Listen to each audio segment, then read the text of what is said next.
One day, Edward was in the shed where he lived with the other engines.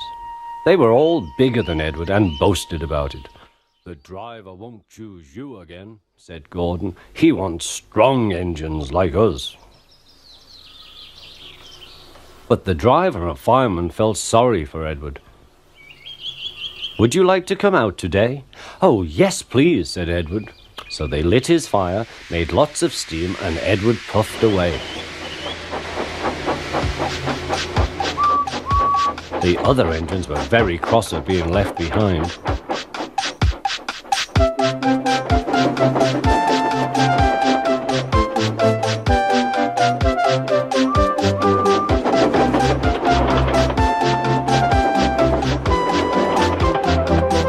Edward worked hard all day. The coaches thought he was very kind, and the driver was very pleased.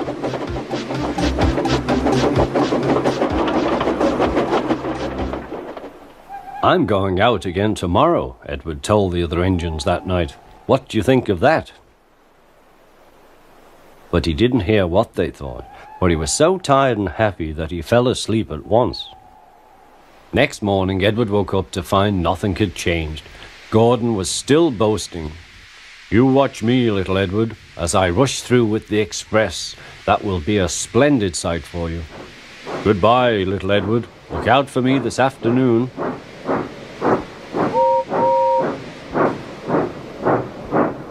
Edward went off to do some shunting. Edward liked shunting. It was fun playing with trucks. He would come up quietly and give them a push.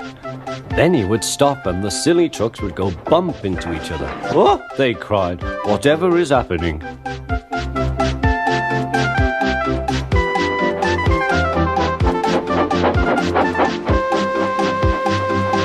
Edward played till there were no more trucks.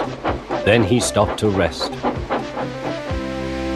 Presently he heard a whistle. Gordon was very cross. Instead of nice shining coaches, he was pulling a lot of very dirty trucks. "A goods train, a goods train, a goods train," he grumbled. "The shame of it, the shame of it, oh, the shame of it." Edward laughed and went to find some more trucks. Then there was trouble. "Gordon can't get up the hill," the porter called to Edward's driver. "Will you take Edward and push him, please?" They found Gordon halfway up and very cross. His driver and fireman were talking to him severely. "You're not trying." "I can't do it," said Gordon. "The noisy trucks hold an engine back so." Edward's driver came up. "We've come to push." "No use at all," said Gordon.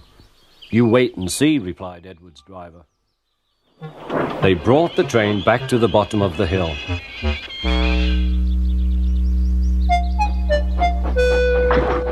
"I'm ready," said Edward. "No good," grumbled Gordon. They pulled and pushed as hard as they could.